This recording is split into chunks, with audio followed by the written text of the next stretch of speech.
Bonjour à toutes et tous, bienvenue dans l'entretien cosmique par Céphalopode Cosmique. Nous sommes donc dans la troisième partie avec Mathias, où nous abordons enfin le sujet crucial de la menuiserie et du travail manuel. Ce qui sera aussi le moment pour parler du salariat, mais je ne vous dévoile pas tout. On se retrouve à la fin.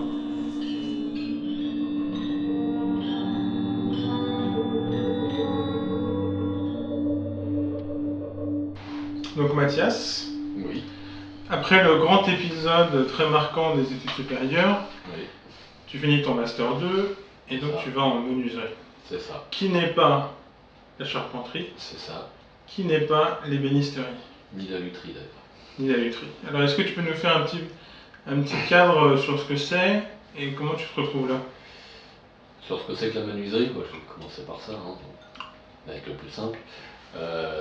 En gros, il y a 4 disciplines dans les métiers du bois. Il y a les charpentiers, les menuisiers, les ébénistes et les luthiers. Les charpentiers, ils s'occupent des charpentes, c'est logiquement, et des ossatures bois des maisons. Donc les maisons en bois, les choses comme ça, c'est eux qui s'en occupent aussi. Les menuisiers, ils vont s'occuper de ce qu'on appelle une menuiserie intérieure et une menuiserie de bâtiment.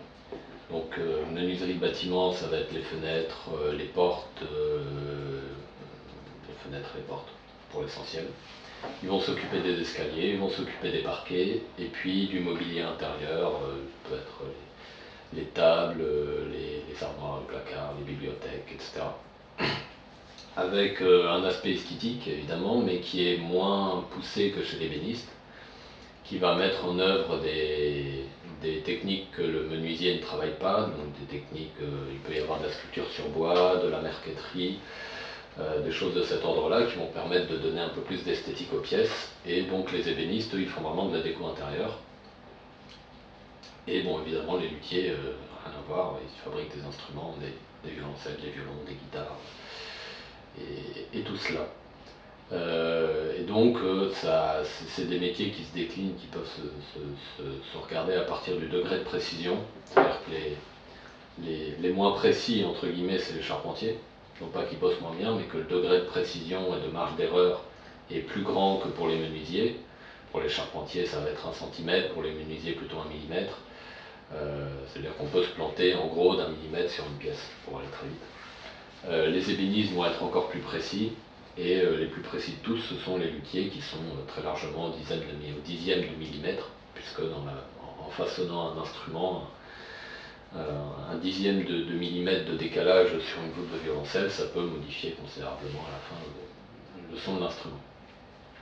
Et donc les menuisiers, voilà, ils s'occupent de tout votre mobilier intérieur et des menuiseries extérieures, portes, fenêtres, escaliers. Voilà. Donc bon, c'est après avoir passé toutes ces années à bûcher sur ta table et ta chaise que tu t'es dit, maintenant je vais fabriquer des tables et des chaises. En plus, c'est plutôt du Ikea chez moi, enfin non, du Ikea haut de gamme quand même, c'est pas du grandiose. Ah oui, donc de la menuiserie suédoise Voilà. contemporaine. Ils ont bouffé le marché de ça. Le style suédois est devenu très, très fort. Complètement. Et en ébénisterie aussi, je crois. Mais bon, loin d'être un connaisseur. Et donc alors pourquoi je me suis dirigé vers la menuiserie? Alors, je me suis d'abord dirigé vers les métiers de l'artisanat en général. Je ne me suis pas dirigé tout de suite vers la menuiserie, pour rester dans l'assez factuel pour l'instant. Ensuite, dans les métiers d'artisanat, le bois était un matériau que je trouvais joli. Je ne peux pas dire que j'ai un amour du bois, mais bon, je trouve ça joli, donc pourquoi pas travailler ça. En plus, menuiserie et charpente, ce sont des domaines où on trouve du boulot à foison. Il y en a de partout, il y a d'ailleurs plus de demandes que d'offres. Ce qui a joué. Et donc, voilà, une fois que j'avais décidé de faire de l'artisanat, je me suis progressivement tourné vers la menuiserie, voilà, parce que c'était du bois, parce que ça consistait à façonner des objets qui sont, à fabriquer des objets qui sont, comment dire, accessibles en un coup d'œil, qui constituent une unité. La charpente, voilà, ça fait partie intégrante d'une maison, c'est pas un objet en soi. Une table, ça reste un objet en soi. Une fenêtre un peu moins, mais une table, un meuble, etc., c'est un objet en soi. Donc c'est un truc qui me plaisait. Et voilà, pour ces raisons, au sein des métiers de l'artisanat, j'ai choisi la menuiserie, j'ai cité charpente, menuiserie, j'ai choisi la menuiserie. Bon, pour les raisons assez factuelles, voilà.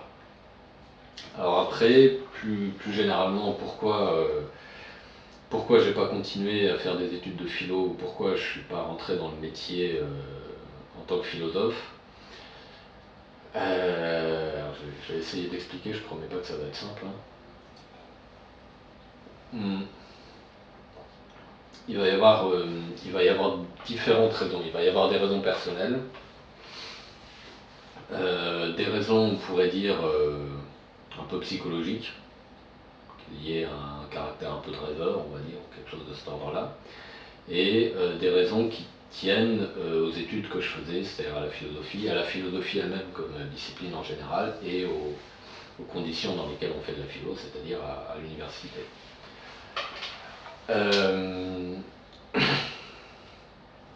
Alors pour ce qui est des raisons personnelles, il y avait des raisons donc, pratiques, c'est qu'il fallait que je gagne ma vie rapidement.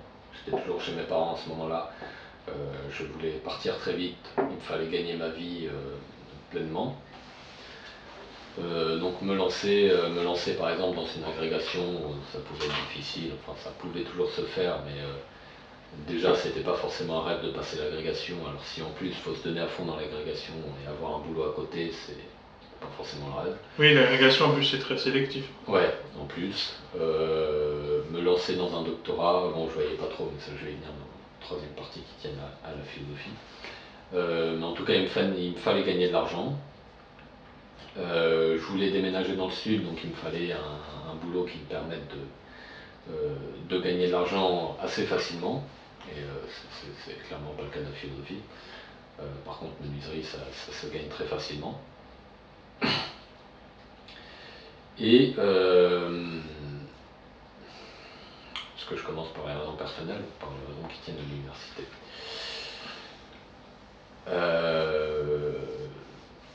Pour ce qui est des raisons personnelles, je vais essayer de décrire un peu vite, mais je peux avoir une espèce de tendance à idéaliser certaines situations futures que je m'imagine. Et j'avais nettement idéalisé ce que pouvait offrir un métier artisanal. À terme, mon but, parce qu'à l'époque je voulais clairement me lancer dans la menuiserie et y rester. À ce moment-là, mon but c'était de passer quelques années à apprendre le métier, donc dans différentes boîtes, c'est mieux, et à terme de m'installer à mon compte. Et dans l'idée, le fait de m'installer à mon compte en menuiserie, ça me permettrait d'avoir une existence assez tranquille, un peu retirée. Je ne me serais pas installé en ville, je me serais plutôt installé à la campagne. Un peu retiré, très calme, avec quelques contacts avec des personnes sans être sans cesse entouré de foule, avec un lieu assez tranquille que serait l'atelier. Voilà, il y avait une espèce d'imaginaire qui s'était un peu mis en place et qui me poussait à aller vers les métiers de l'artisanat en général, en l'occurrence vers la menuiserie, je vais expliquer pourquoi au début. Et ce côté rêveur a pas mal joué. J'avais donc une relation à l'époque et avec une fille depuis longtemps, et le rêve, l'imaginaire l'inscrivait un peu dans ce rêve, et ça prenait une tournure qui me plaisait. C'était avec elle? C'était avec elle, ouais. L'idée de vivre... Ouais. Parce que j'imagine bien que tu voulais pas être un ermite tout seul. Non, ça c'est... On peut pas dire que je sois quelqu'un d'extrêmement social, j'aime bien la solitude, mais j'ai des limites quand même. Effectivement, l'ermitage seul en haut d'une montagne, c'est pas tellement mon affaire. Le fait d'être sociable ou non, ça dit pas grand chose de notre dépendance en relation avec les autres. Non. Et moi, on peut ne pas être... peu nombreuse, mais extrêmement forte. On peut ne pas être très à l'aise en société, mais ça reste essentiel pour vivre. Oui, complètement. Ouais. Donc non, effectivement, l'idée n'était pas de m'isoler totalement. C'était plutôt de m'inclure d'ailleurs dans une campagne. Je voyais ça, bon, une campagne plus ou moins grosse, je n'avais pas d'idée là-dessus, mais de m'inclure dans la vie d'une campagne, de pouvoir y avoir ma place pleine et entière, et d'avoir une véritable utilité, ça on pourra comparer à la philo quand je reviendrai à la fin là-dessus, avoir une utilité réelle au sein d'un village, en étant le menuisier du bled, quelque chose de cet ordre-là. Donc il y avait, niveau social, il y avait ce côté-là, le fait de pouvoir m'insérer non seulement dans un corps de métier, mais aussi dans un village en ayant une place de par mon métier et de par mes capacités au sein de ce village. Et donc évidemment avec ma compagne de l'époque. Et donc voilà, il y avait un espèce d'imaginaire qui s'était créé, dont j'avais plus ou moins conscience que c'était de l'imaginaire, que je confrontais plus ou moins à la réalité, mais plutôt pas trop, que j'évitais, voilà. Et donc ça a entre autres joué dans la décision d'aller par là. Peut-être une envie de rupture aussi. Tu quittes Paris, quittes tes parents. Ouais, il y avait, oui, on peut rajouter, évidemment, quitter mes parents. Mirepoix, c'est quand même loin de la banlieue parisienne. C'est très loin, mais voilà, il y avait ce désir d'aller dans le sud de toute façon. Parce que ma compagne de l'époque y était et parce que voilà, c'est donc tu te rapproches de la chair et tendre de ce moment-là. Ça oui, c'est ce qui était prévu. Tu te lances dans l'artisanat pour trouver du sens un peu à ce que tu fais. On peut le dire rapidement comme ça. Ouais. T'inclure dans une petite société en étant menuisier du coin. C'est ça. Et puis rentrer, avoir une utilité concrète. Tout le monde a besoin de fenêtres pour être concret. Rentrer dans un corps de métier aussi. Et déjà, je dessine un peu en creux ce pourquoi je suis parti de la philo. C'est-à-dire que tu n'avais pas vraiment l'impression d'entrer dans un corps de métier en faisant de la philosophie? Non, du tout. Ni l'impression nette d'une utilité de ce qui était fait. Ça, effectivement, c'était des choses qui manquaient dans le parcours philosophique. Et puis le fait d'aller, si on veut préciser, j'adore les montagnes, donc depuis que je suis gamin je vais à la montagne, donc le fait d'aller dans le sud à la montagne et de pouvoir avoir un métier qui puisse s'inscrire, on va dire, dans un cadre montagneux. Alors un menuisier peut s'inscrire n'importe où, on peut s'installer n'importe où, mais il peut trouver sa place au sein d'une vie à la montagne, au bord de la montagne, dans des villages. Plus difficile pour un philosophe. Donc il y avait cet élément-là aussi. Voilà, donc il y a tout un tas d'éléments qu'on pourrait rapprocher parce que j'ai pas beaucoup rationalisé la décision à ce moment-là. C'est resté assez émotif, c'est un peu fort, mais en tout cas ça n'a pas été. J'ai pas exercé un travail réflexif fort au moment de prendre la décision. Elle s'est prise un peu sur le coup. Et donc c'est vraiment plus tard que j'ai commencé au cours de l'année, là, que j'ai commencé à comprendre les différents éléments que je suis en train d'exposer, à les comprendre plus nettement et à comprendre que ce sont eux qui m'ont poussé à prendre cette décision. Et effectivement, donc, comme je disais, je l'ai déjà dessiné en creux, je trouvais pas dans la philosophie et dans mes études universitaires de quoi faire un métier. Je pourrais le dire comme ça, j'avais envie d'apprendre un métier et j'avais pas l'impression qu'en faisant de la philo j'apprenais un métier. C'est une autre manière de tourner un peu ce que je disais tout à l'heure. Et alors, les études universitaires, pourquoi je suis pas resté dans les études universitaires, pourquoi j'ai pas eu l'impression que ça m'offrait, j'ai pas eu l'impression d'avoir des perspectives d'avenir là-dedans. On l'a déjà un peu évoqué tout à l'heure, hein, le fait de ne pas être pris en charge, pour le dire vite, quand on est au master, le fait d'avoir des cours à la demande, etc., ça ne va pas aider. On ne se sent pas inclus, c'est ça? On ne se sent pas inclus du tout dans l'affaire, alors que... On n'a pas l'impression de nous voir transmis un capital technique ou culturel. Et Et probablement que la philosophie comme discipline accentue ce côté-là par son manque de fondement et de stabilité. Je sais pas, faudrait demander plus précisément à un gars qui fait des sciences, mais là en science il y a un héritage qui est concret, sur lequel on s'appuie et à partir duquel on continue d'avancer. Les bases en philosophie sont beaucoup moins claires et beaucoup plus fluctuantes. Donc c'est peut-être aussi une des spécificités de la discipline, et pas seulement de l'université, mais de la discipline philosophique, que d'avoir cette difficulté à se sentir pris dans quelque chose et à se sentir utile au sein de cette communauté ou chose comme ça dans laquelle on se fait la prise. Alors les débouchés en philosophie m'intéressaient assez peu, donc il y avait prof de lycée, ce qui ne m'intéressait pas suffisamment, on va dire, pour braver les premières difficultés pratiques qu'on peut rencontrer en étant prof. Et enseigner à l'université, j'y ai songé quelque temps, j'ai songé éventuellement un peu à passer la grève ou à faire un doctorat. Mais la philosophie ne me donnait pas cette impression d'utilité et de consistance. Et j'ai eu besoin d'aller chercher ailleurs, d'aller chercher dans un autre métier. Donc, recherche de sens, une vision idéalisée de l'artisanat. Ouais. Donc tu déménages à Mirepoix, et donc là, tu commences, qu'est-ce qui se passe? Bah, je porte des fenêtres de 20 kilos. Concrètement, voilà, je décris mes journées, je porte des trucs lourds, je ponce des fenêtres en bois toute la journée, je pose des grandes fenêtres en bois. Non, alors, qu'est-ce qui se passe? Bah, au niveau du métier, ouais.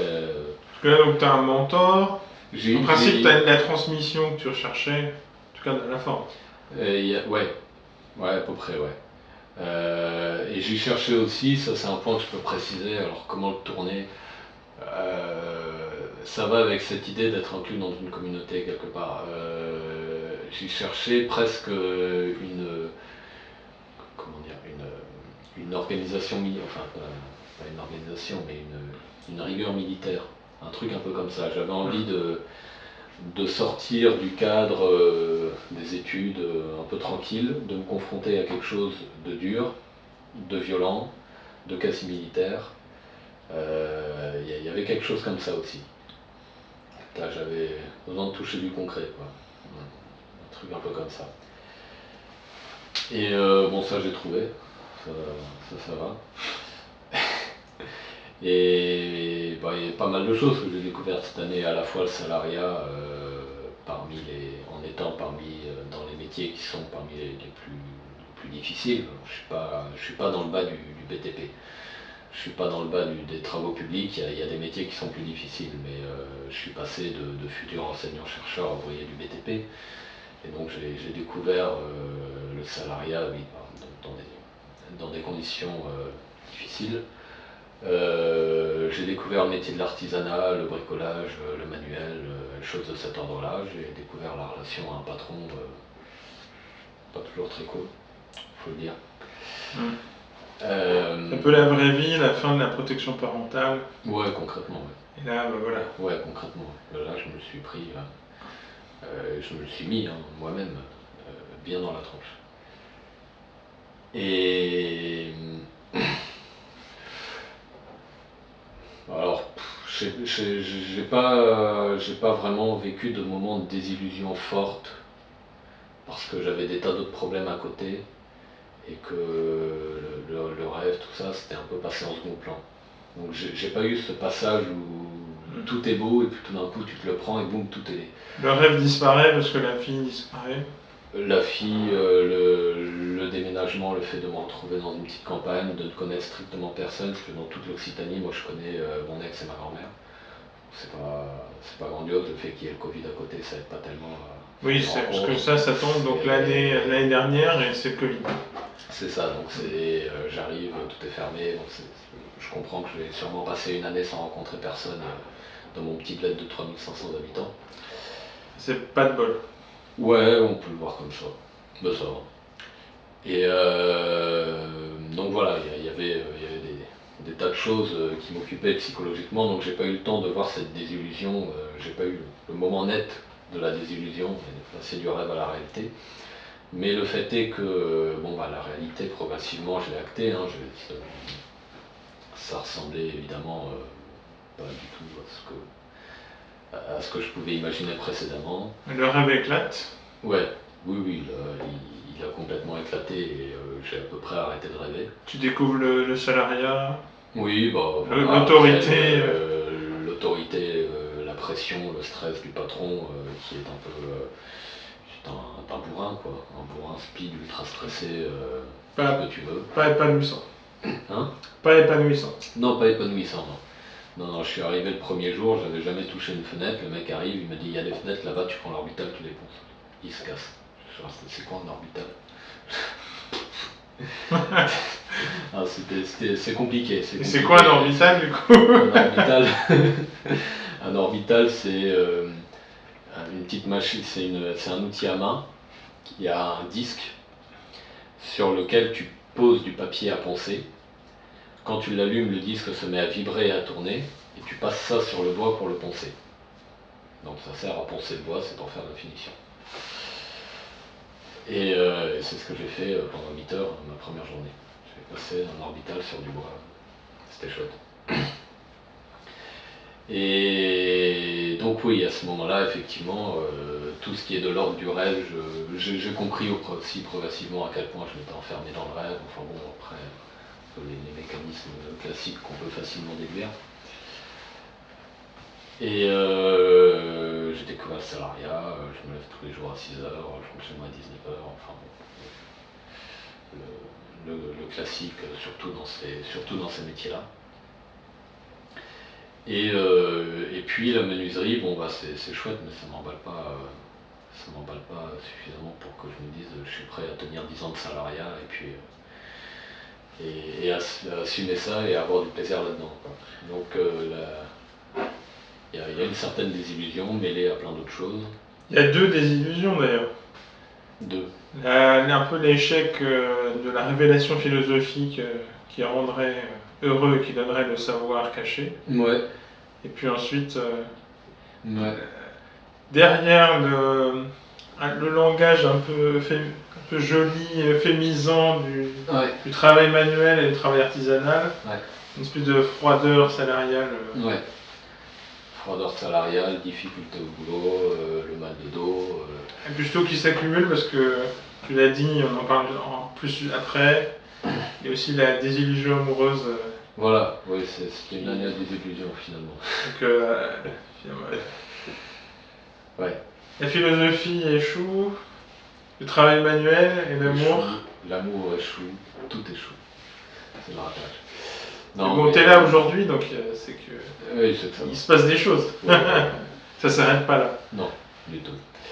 Mais oui, effectivement, cette année, c'est difficile de démêler psychologiquement ce qui tient au métier, ce qui tient à l'isolement social dans ma bourgade de 3000 habitants fermée, ce qui tient à la rupture amoureuse.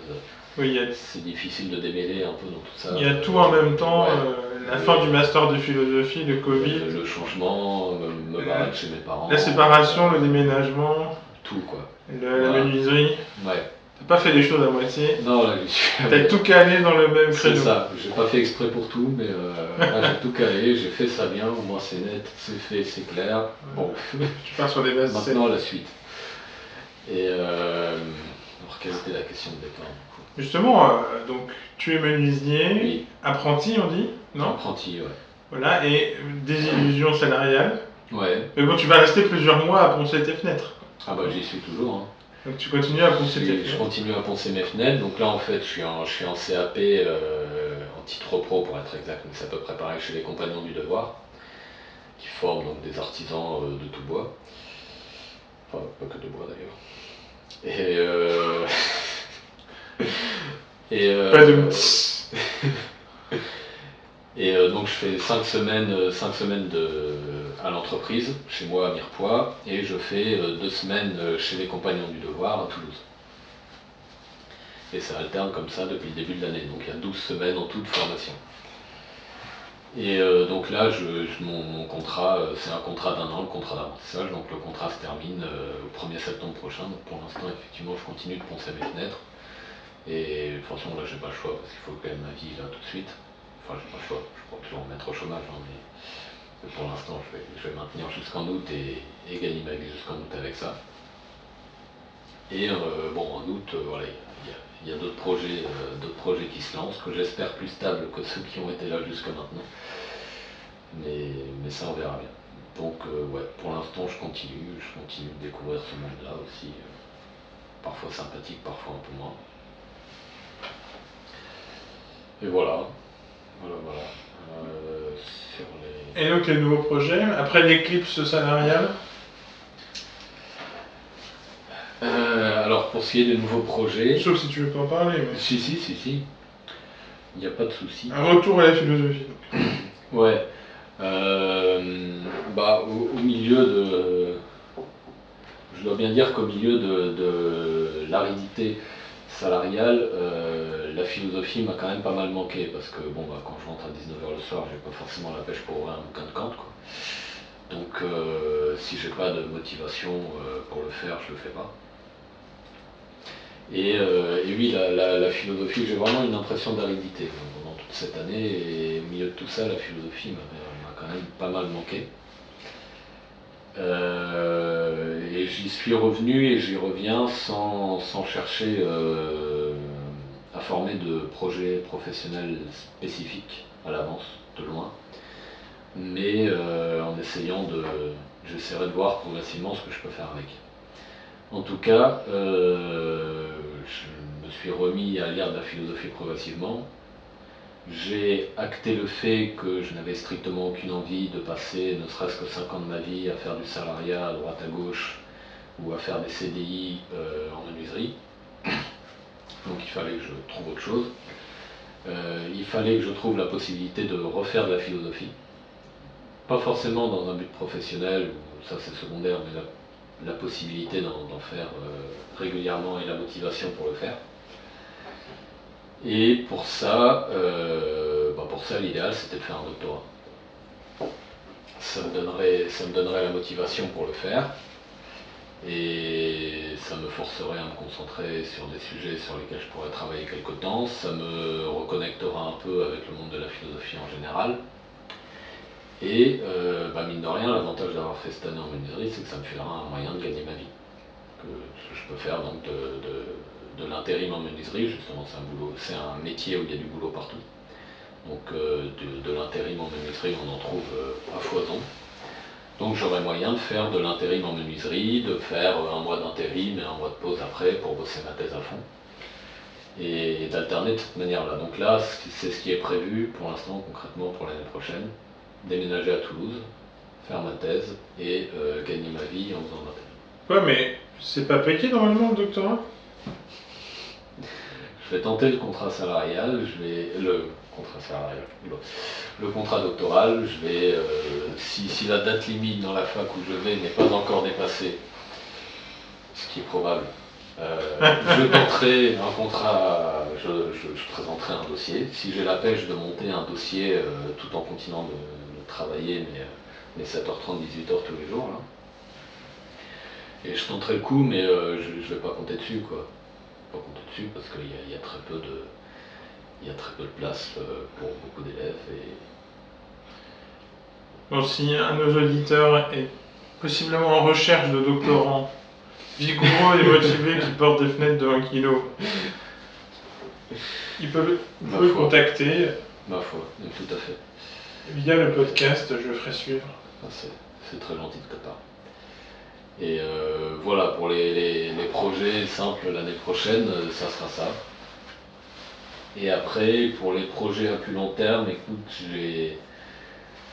j'ai pas déterminé précisément. Je sais ce que je veux éviter, c'est le salariat comme je suis en train de le vivre là. Ça c'est clair et net. Si je peux éviter de tomber dans le salariat, dans le CDI en général, je le ferai aussi. Et je vais essayer de voir pendant mes 3 ans là, de doctorat, comment je peux me débrouiller pour essayer de gagner ma vie avec la philosophie sans passer par les voies officielles, institutionnelles. Mais bon, ça c'est intéressant, ça. Tu ne peux pas te résoudre à juste ranger, trouver un job Non, et vivre comme ça. non. Les Non, bah, désillusions écoute, cette année ont été trop nombreuses pour que ça s'arrête juste comme ça. Il est très possible que ça vienne pas mal de là, parce que bon, bah, jusque-là j'ai été plutôt confortable dans tout ce que j'ai fait. La philosophie, c'est aller tout seul, j'ai pas eu à me donner le coup de pied au cul particulièrement violent pour réussir. Et là, je m'en suis sorti de force de ce confort. Et je suis retourné, je suis passé d'une échelle moyenne au bas de l'échelle, on va dire. Et ça me donne pas envie d'y rester, tellement. Et jusque-là, je voyais difficilement comment envisager un métier. J'avais du mal à envisager la possibilité d'un métier sans sortir de cadre prédonné. C'est-à-dire soit en passant par les cadres institutionnels, soit en passant, comme j'ai fait en menuiserie, par un apprentissage et puis après par des contrats. Mais le fait de tenter des trucs par soi-même, faire de l'entrepreneuriat ou des choses de cet ordre-là, mais même à moindre échelle que ça, c'est pas quelque chose que spontanément j'avais. Et peut-être que les désillusions assez nombreuses de cette année et l'espèce de petite déprime que j'ai eue pendant quelques mois m'ont justement donné l'énergie pour avoir envie d'envisager cette possibilité-là.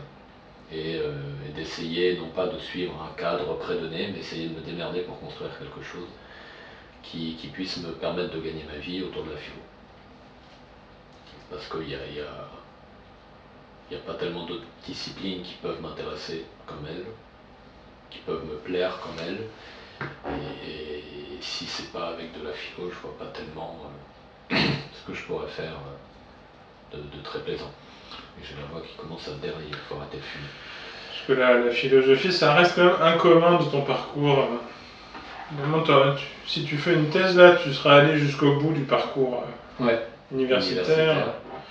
Université, donc c'est licence, master, doctorat, 3 ans de licence, 2 ans de master.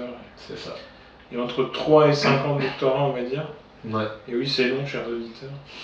Très. C'est très long. Surtout qu'en général, les gens font plusieurs choses, donc c'est pas en ligne droite en général. Ouais, non, pas du tout. Donc c'est beaucoup plus que les 10 ans que je viens d'énoncer en fait. Oui. C'est pour ça que quand on vient pas d'un milieu où les parents aident, où il y a une assiduité, il y a une aide financière particulière, c'est très très difficile. Ouais, ça peut être très bon. Effectivement. C'est pour ça que la sociologie des gens qui sont dans ces univers-là est très particulière. Ça implique qu'ils ont passé entre 10 et 15 ans un peu en dehors du champ salarial classique. C'est un univers très particulier. Finalement, on a envie d'y rester et d'y être. On finit par être drogué à lire des livres toute la journée. Oui, et puis je ne sais pas si le monde offre beaucoup de perspectives beaucoup plus reluisantes une fois qu'on est dedans. Ça peut avoir un côté assez confortable en tout cas. Dans ce que tu disais, il y a vraiment un truc que je peux partager en partie. Tu vas me dire si tu partages ces sensations. Justement, ce qu'a proposé la société telle qu'elle s'est présentée à nous, là, c'est toujours un peu décevant, quoi. Ouais. C'est le salariat dans le tertiaire tel qu'il se fait majoritairement en Île-de-France, par exemple, est très peu ragoûtant, finalement. Et ce qu'on voit chez nos camarades, c'est qu'ils y sont contraints de force parce qu'il faut bien payer les loyers assassins de la région parisienne. Et on se retrouve à en régaler dans des choses. Finalement, sur les aléas de la vie, on rencontre quelqu'un, on se case. Et ça dure comme ça. C'est ça. Écoute, dans la boîte où je suis, alors le milieu n'est pas le même, c'est pas parisien, c'est un milieu campagnard. Mais là, c'est pas le tertiaire et c'est pas la métropole. C'est pas le tertiaire, mais il y a c'est l'artisanat en province. Mais il y a à peu près le même côté, c'est-à-dire que tous les gars de la boîte, alors il y en a qui aiment la menuiserie, c'est pas tellement le sujet, mais tous les gars de la boîte, ils sont là pour une raison. c'est-à-dire qu'ils ont à peu près tous le même schéma qui est récurrent en campagne, même ceux qui ont mon âge, c'est à 27 ans ou moins. Ils ont une femme, un ou deux gosses, ou alors un gosse qui est en cours, la maison avec les dettes, la bagnole avec les dettes, et pour payer tout ça, ou alors quand ils sont plus vieux, ils ont les gosses qui travaillent, et qui étudient, il faut leur payer les études. Et tous ceux qui sont dans la boîte, et quasiment tous ceux que j'ai pu rencontrer à côté, ils sont coincés, en somme. Ils sont coincés, ils sont là parce que ça rapporte de l'argent. Et même s'ils aiment le métier, voilà, ils ne s'amuseraient pas à faire du salariat pour le plaisir.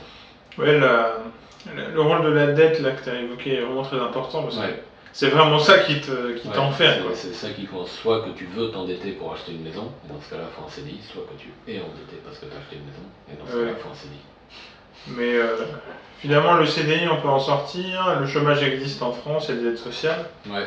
Je trouve que une fois que les enfants sont là, c'est déjà une inertie particulière. Ouais. Finalement, selon ton milieu social, ça peut devenir problématique de bouger ou de changer de vie. Finalement, là, tu parles, toi, depuis un point de vue d'homme. J'imagine que du point de vue des femmes, c'est encore pire. Mais vraiment, et une fois que le crédit est là, on doit de l'argent à quelqu'un, et donc on est contraint de travailler pour rembourser. Ouais. C'est un peu un piège. Et bon, effectivement, il y aurait toujours des solutions pour en sortir, mais il y a aussi l'inertie et le confort dans lequel tu t'installes. Tu as le CDI, tu as la vie confortable, la maison, le jardin, les gosses, le chien, la femme, la bagnole. Donc tu vas avoir tendance à rester sur le statu quo et à pas essayer de bouger. Et donc même dans le tertiaire à Paris, mais même dans l'artisanat en province, c'est un peu le même schéma là-dessus. Et effectivement, le fait de le voir et moi de ne pas être coincé dans ce schéma me donne pas du tout envie d'y rentrer. Et finalement, le fait d'avoir fait de la philosophie, c'est pas du tout une aide spirituelle à accepter. Finalement, certains qui ne font pas de philosophie ont l'impression que ce serait là un jardin, un petit jardin isolé dans lequel il y aurait des belles idées qui circulent et on se sentirait loin de ses préoccupations. En faisant la maison, le chien et le CDI. Justement, loin de la maison, le chien et le CDI. Ah oui. Mais dans le monde des idées isolées, fantasmées, hein, bien sûr. Parce que justement, ce que je veux dire, c'est que précisément, on n'est pas du tout isolé. C'est très difficile de vivre de la philosophie et qu'on. Non, c'est pas. On peut vite se retrouver à même juste galérer en étant étudiant et après galérer encore plus une fois que c'est fini. Oui, complètement. En tout cas, avec des disciplines comme la philo. Et finalement, la philosophie en elle-même n'aide pas. C'est pas un pansement personnel intime qui vient. Non. Qui vient bloquer. Mais justement, on lit beaucoup de choses au moment où on enregistre sur la perte civilisationnelle prétendue. Le fait qu'on serait des petits occidentaux confortables, justement, auraient perdu tout. À travers ce confort, auraient tout perdu, mais là-dessus, moi, je m'inscris en faux totalement. Je vois pas du tout des gens nageant dans le confort autour de moi. Finalement, il y a une absence de perspective terrible liée au salariat dont on parlait. C'est-à-dire que, à part une petite minorité qui peut avoir accès à des jobs intéressants, la plupart des autres jobs ne sont pas intéressants. Malheureusement, on est contraint de travailler parce que le salaire à vie n'existe pas encore et il faut payer des loyers très importants des grandes villes. Et c'est là où de toute façon sont les emplois qui ne sont pas intéressants. Finalement, l'hypothèse de la chute par l'excès de confort me paraît difficile à tenir en fait. C'est plus une parole bourgeoise. Parce que. Ça va pouvoir s'interpréter de plein de manières. J'avoue que la littérature sur le sujet, je connais très peu, très mal, voire pas du tout. Mais tu peux toujours aussi l'interpréter à partir d'idées de statu quo, là, que j'évoquais à l'instant. C'est-à-dire que le confort n'est non pas le confort matériel, mais soit le désir de conserver la situation qui t'est donnée, bon c'est de la servitude volontaire aussi, si on fait de la philo, de conserver la situation qui t'est donnée, même si elle te convient pas trop parce que c'est plus simple, soit le désir de justement en venir à une situation que tu pourras conserver. Si tu ne l'as pas encore, en venir à ce salariat et se contenter de ça.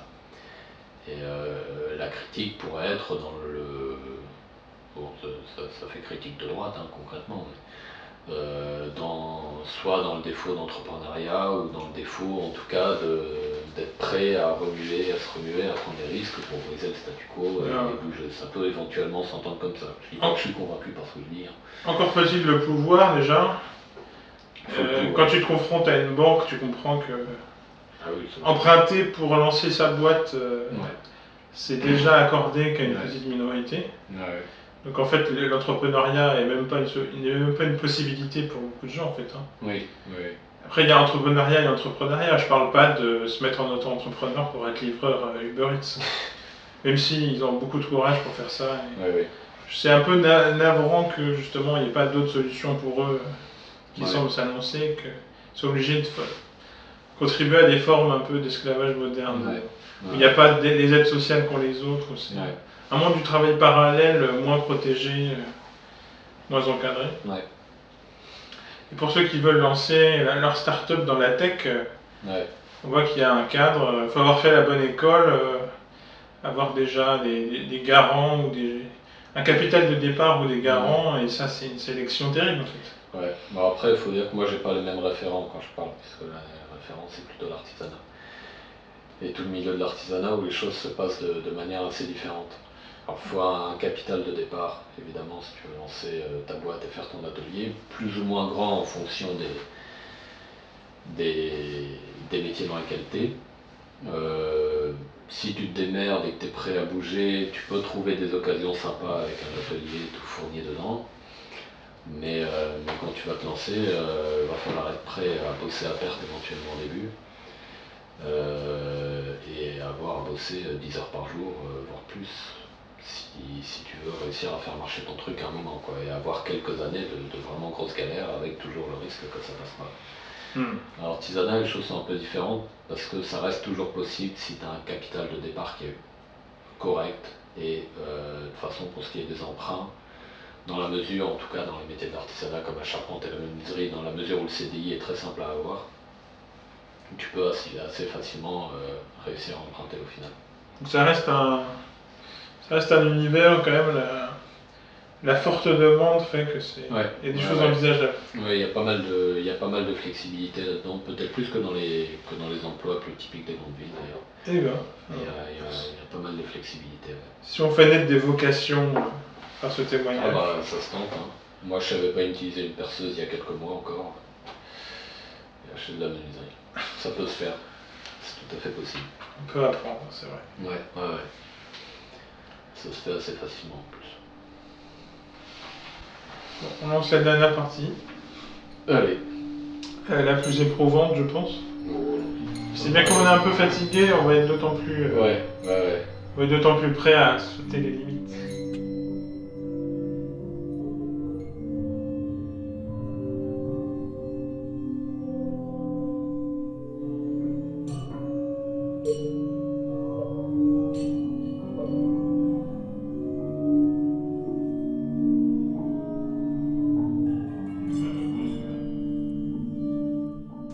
Merci d'avoir écouté ce podcast et puis on se retrouve la semaine prochaine pour la 4e et dernière partie de l'entretien avec Mathias. À très bientôt à toutes et tous.